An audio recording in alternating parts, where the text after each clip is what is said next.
devant l'internationalisation, l'angoisse que nous, comme Américains, nous avons,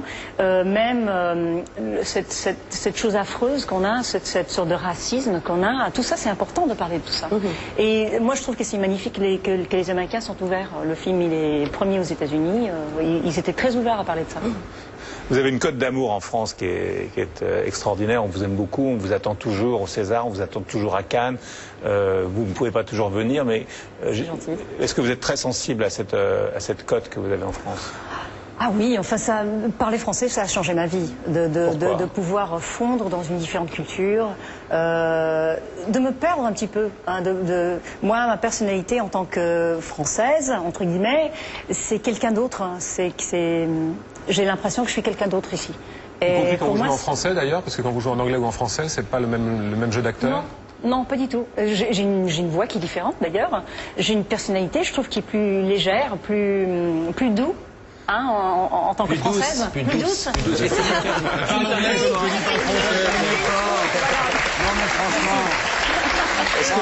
Est-ce qu'encore régulièrement, dans les films de Flightline, quand il va être synchronisé en français, doublé en français, est-ce que c'est vous qui faites votre voix? Normalement, oui. Cette fois-ci, j'ai pas pu, parce que je faisais une tournée de promotion et j'ai pas pu. On va quand même rappeler que vous avez joué dans le Jean-Pierre Jeunet, Un long dimanche de fiançailles. Tourné avec Chabrol. Exactement. Vous continuez à voir le cinéma français et entre guillemets, à le supporter? Oui, j'adore le cinéma français. Quand j'étais petite, ma mère m'amenait, après l'école, elle m'amenait... C'est pour ça que vous avez appris le français très tôt? C'est parce que pour traduire les films de la Nouvelle Vague à votre maman? Ah oui, enfin j'étais au lycée français et puis elle m'amenait l'après-midi, parce qu'elle parlait pas un mot de français, elle m'amenait voir des films français pour que je voie un petit peu la langue et aussi pour voir les films. Alors je suis une grande fan des films français. Et vous faisiez la traduction simultanée à votre mère? Oui. Pas simultanée. Elle me demandait toujours après. Elle disait qu'est-ce qui s'est passé, qu'est-ce qu'il a dit. C'est quoi l'histoire? Exactement, les résumés. Elle me faisait faire les résumés. Et bien sûr, moi j'attends toujours voir ce qui se passe dans le cinéma français. Malheureusement, on ne reçoit pas autant de films français chez nous. Alors entre nous, on a hésité à passer parmi tous les extraits. On avait le choix évidemment de très grands films dans lesquels vous avez tourné. On a évidemment choisi, on n'est pas très originaux, un film pour lequel vous avez eu vos 2 Oscars. C'est pas Les Accusés, c'est Le Silence des agneaux.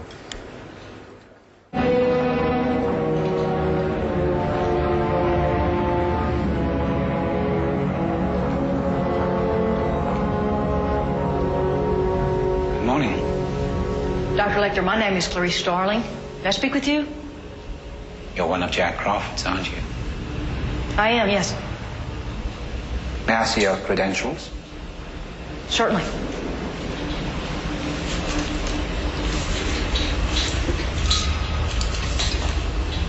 Closer, please.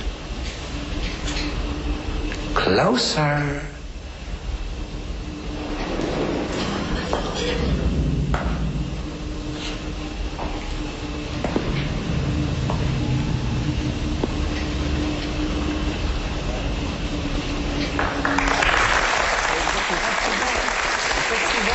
Qui a peur quand même. Hein. C'est vrai, on vous demande sans arrêt, on vous torture sans arrêt. Vous avez peur dans Panic Room, là vous avez peur, dans le dernier aussi. Est-ce que vous voulez pas maintenant là nous faire quelqu'un qui est heureux ou peut-être une femme qui ressent du plaisir là? Oui, pourquoi pas. Moi j'aime bien faire les comédies, j'aime bien faire les choses plus légères, mais c'est vrai que j'adore les drames. Et quand vous êtes un acteur dramatique, vous adorez les tragédies, les choses dramatiques. Alors je me retrouve toujours là-dedans. Et en plus, vous vous battez pour avoir ces rôles, parce que je me souviens bien, le Silence des agneaux, c'était pas vous qui étiez pressenti au début. Vous avez presque persécuté Jonathan Demme. Vous aimez bien la baston et l'affrontement avec les réalisateurs? Vous aimez bien y aller et vous imposer? Non, mais j'aime bien me battre pour quelque chose qui me touche. Et si ça me touche, c'est-à-dire que je vais pouvoir donner une performance qui va être excellente de ma part. Oui, la première actrice, c'était Michel Pfeiffer pour le film. Je savais très bien qu'il allait la vouloir. Et je suis allée lui demander d'être son 2e choix. Ah oui, quand même. Ah oui. Ah oui, oui. Allez, franchement, Alors, oui. est-ce que vous considérez que vous êtes une star hors du star system? Moi, je ne sais pas ce que c'est le Star System. Enfin, c'est possible que je sois dans le Star System de 9h du matin jusqu'à 5h du soir. C'est ça, mais pour moi, c'est une sorte de case. Je fais ça pendant la journée et puis après, je rentre à la maison. Il y a beaucoup d'actrices et d'acteurs qui disent c'est un rôle que j'ai pas quitté comme ça, 3 mois après j'y suis encore. Vous, le soir, quand c'est fini, vous avez quitté le rôle tout de suite. Oui, oui. Et pourtant, quand vous y êtes, vous y êtes. Oui, et c'est la même chose avec le jeu. Enfin, pour moi, je peux faire un film comme ça, comme Flightline, qui est un film qui parle d'une femme qui est désespérée. Elle allé angoissée, paniquée pendant tout le film. Et bon, à 5 heures, j'ouvre la bouteille de rouge, je dis Ça, c'est bien c'est bien que c'est fini. Ouais, donc c'est comme un bureau en fait. Ouais, oui, ben oui, et on fait la fête. Hein, et c'est la seule façon que je puisse le faire, sinon je deviendrai folle. C'est l'heure du petit journal People de Yann Barthès. C'est vrai que sur la rubrique People, on parle de vous régulièrement, de temps en temps. Il y a des rumeurs qui sont écrites. Vous ne démentez jamais, vous ne dites jamais rien. C'est votre façon de gérer ce style d'information. Comme je dis, moi j'étais dans le cinéma depuis l'âge de 3 ans. Et quand vous êtes né une célébrité ou né dans l'œil public, vous apprenez tout de suite qu'il faut sauver la vie. Hein, qu'il faut avoir la vie professionnelle d'un côté et puis la vie personnelle de l'autre. Et bon, les gens qui commencent à 25 ans, 26 ans, ils ne savent pas. Ouais. Alors ils sont là à vouloir se montrer, à dire n'importe quoi, boire dans les boîtes. Et puis donc, tout d'un coup, ils se réveillent. Et 5 ans plus tard, c'est trop tard. Et vous avez géré cette affaire-là de façon très élégante. Oui, parce que j'ai commencé tellement jeune. C'est une façon pour moi, une sorte de survivre avec mon cerveau intact. Alors on va voir le petit journal People de Yann Barthès. Un petit journal spécial MTV Europe Music Awards aujourd'hui. C'était l'événement en fin de semaine dernière à Lisbonne et le petit journal y était. La preuve, on a pris l'avion.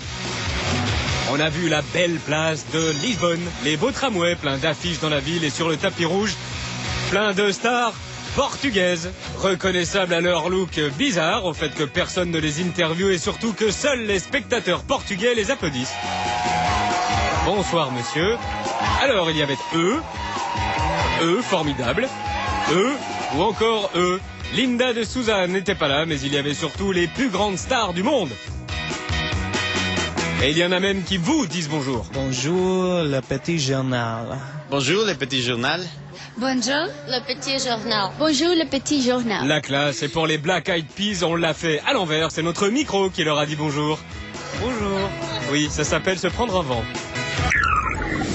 Plein de stars donc à cette soirée. Robbie s'est encore une fois jeté dans la foule. Shakira s'est encore frottée partout. On a encore hué George Bush. George Bush! Et Jared Leto avait encore les fesses en feu, regardez. Mais quand même une question, où est Madonna? La réponse, en juste au corps dans une boule à facettes.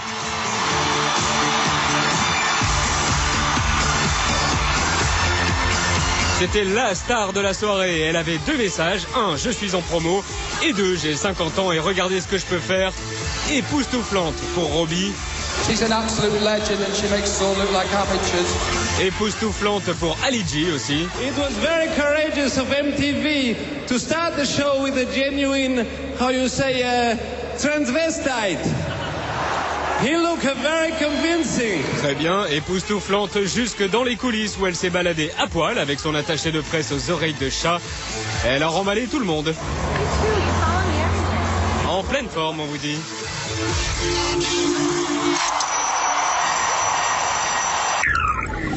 Voir Madonna en juste au corps, forcément ça émoustille. Du coup on a demandé à tout le monde ce qu'ils avaient comme dessous.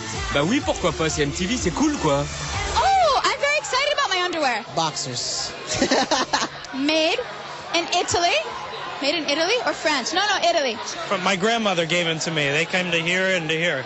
And when ladies wear the low jeans, they never show. Children underwear. I can show it. And they're really easy to wash. Well, you can see them if you want.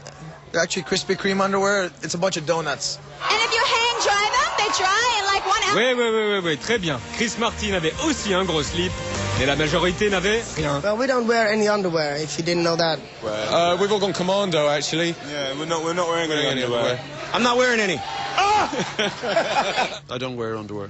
It's great without underwear, very fresh, and it's very hot here because of the lights, so it helps. Et pendant ce temps, Nelly Furtado parlait toujours. And if you hang dry them. Oups. Et en bonus, la phrase du jour nous vient de Bob Geldof. Il nous parle de son trophée. Ça ressemble à mes boules. C'est comme si Madonna m'avait coupé les boules en deux.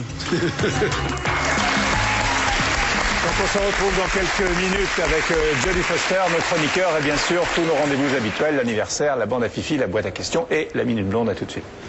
have it like that? You got it like that. Can I have it like that?